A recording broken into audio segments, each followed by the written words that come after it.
Avem o prezentare, Ken Harmon, Provost și Vice President for Academic Affairs la Kennesaw State University in Atlanta, Georgia.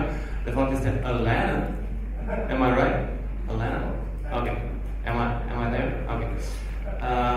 Abilități de leadership, dacă putem accelera performanța. Scrieți întrebările, am deja aici foi de hârtie. Scrieți-vă pe măsură ce oamenii vorbesc ca să avem ce discuta după. Nu pe merge. What's next?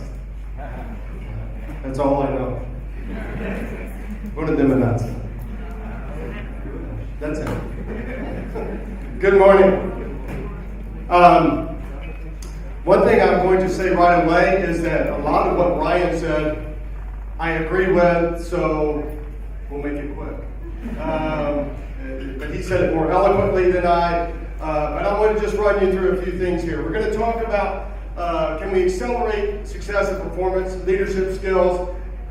And one thing we know from looking at a lot of research and reality out there in companies is great leaders create great cultures.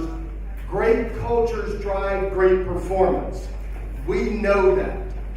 That is a definite.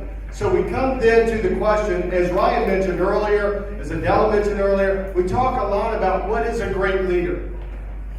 And I also have to agree, we've done a pretty lousy job in my profession of academics of really defining it appropriately. We look at leaders and say, here's what they do. That's not leadership per se. That's not defining a great leader. So we're going to talk about that because I think in order to talk about great leaders, we have to understand what that means.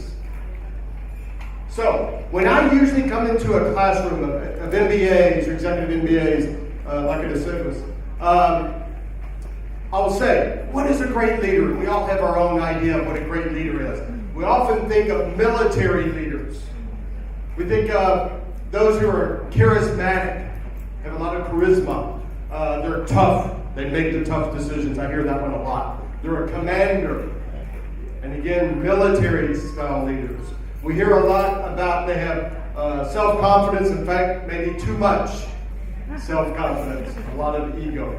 I agree.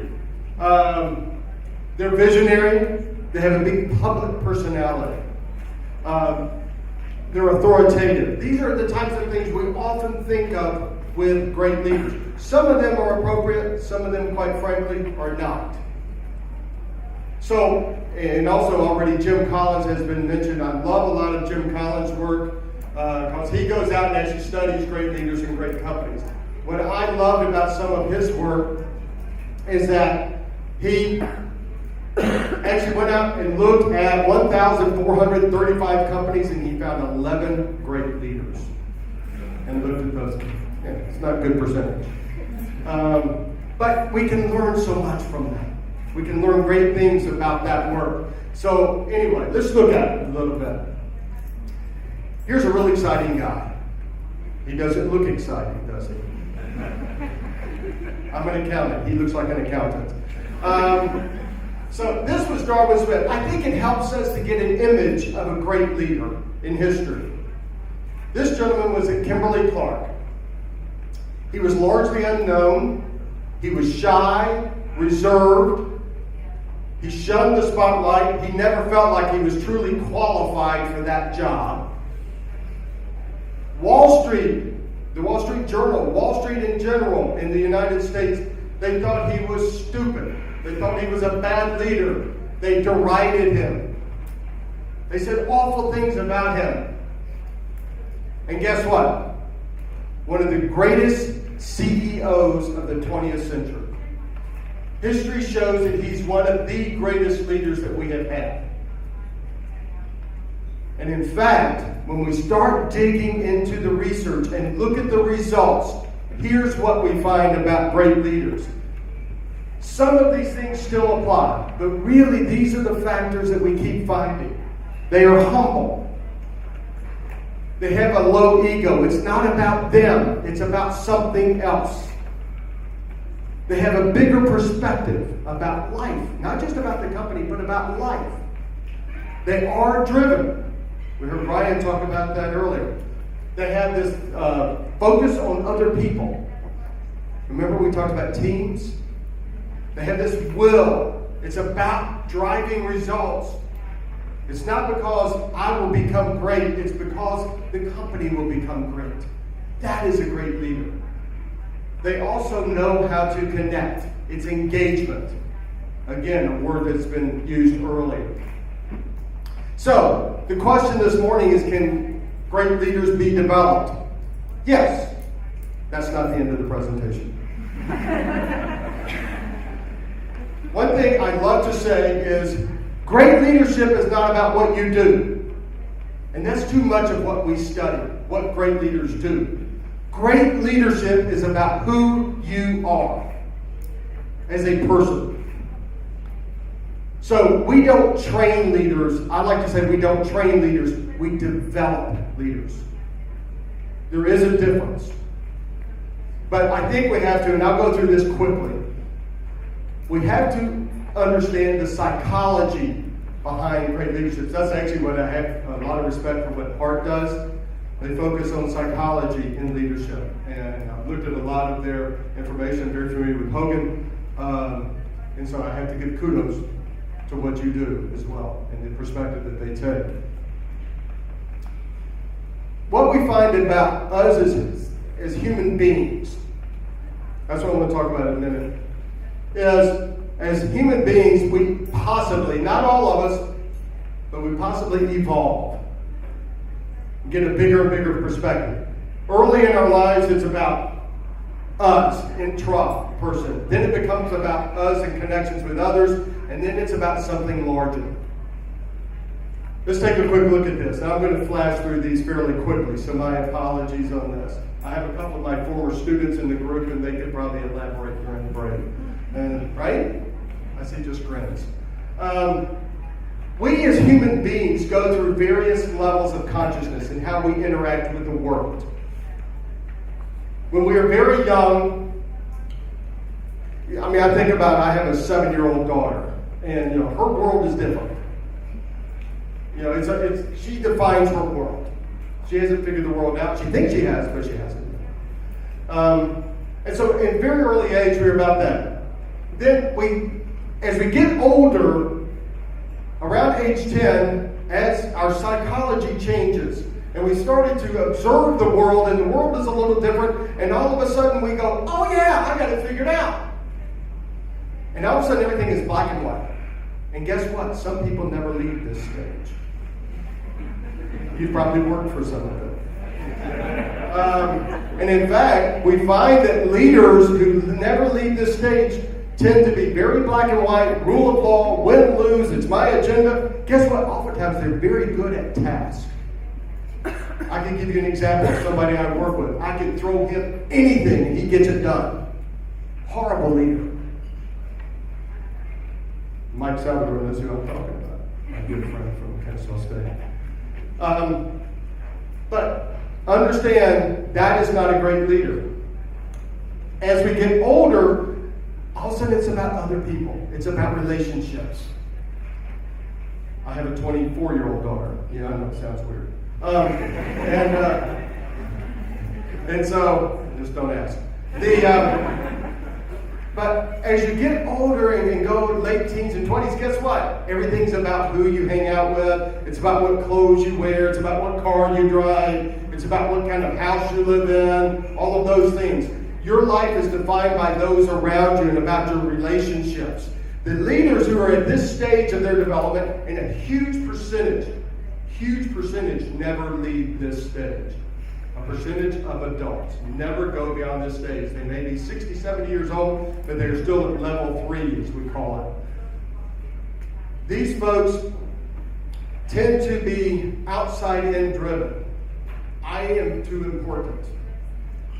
It's about all the trappings of leadership. It's about how much money I make. It's about me being important.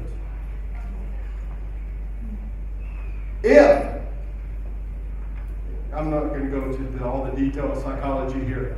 What we find about great leaders is that they go across a divide psychologically.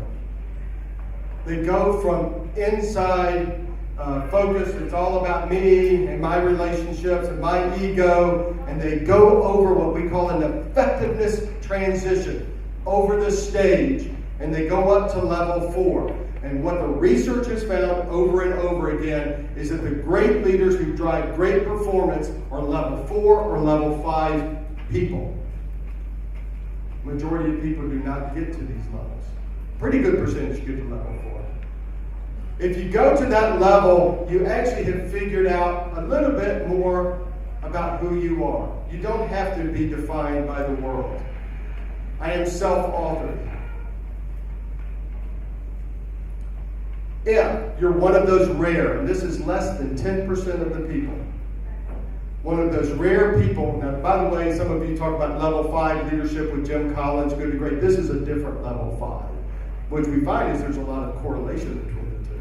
But it's a different use of the term. Great leaders, those 11 leaders identified by Collins, for example, would fit into this category. These are people who have a great and wonderful view of the world. They get it. They understand others. They're learning all the time. If they meet someone who has a different belief system than them, they love it because they learn from them. Those are the people who build great teams because they value what every individual brings to the table. That's a great leader. So, to move up in these levels, what we find is we have to have experiences that contradict what we are currently experiencing. Did that make sense? Something that goes against what we think. That's how we learn. That's how we grow. Remember I said earlier, it's not training, it's development. So if we are going to actually develop leaders, this is going to take time. We don't just say, go do these things.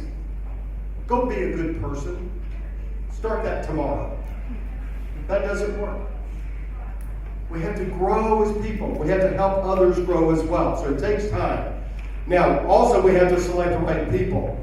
This is another thing that Ryan mentioned that I'm going to echo wholeheartedly. And that is selecting the right people. We oftentimes do it wrong. I'm not going to read all this to you. What we find from great companies is they select their leadership from inside. They have much more data. Those who go outside tend to want these big ego, charismatic leaders. We need somebody to come in and really shake things up. They may really shake things up and destroy them. The great companies select internally and they look at the individual, they look at the psychology of the individual, and they look at someone who knows how to build a team and drive results with a team. That is selecting the right people. You take those people and you develop them. So, how do you do it? What does this development process look like? This is where you use these methods to grow. You can do it individually, you can do it for others. Critical questioning, sitting around and questioning, why do you do it this way? Why do you think this way? Why do you believe this way?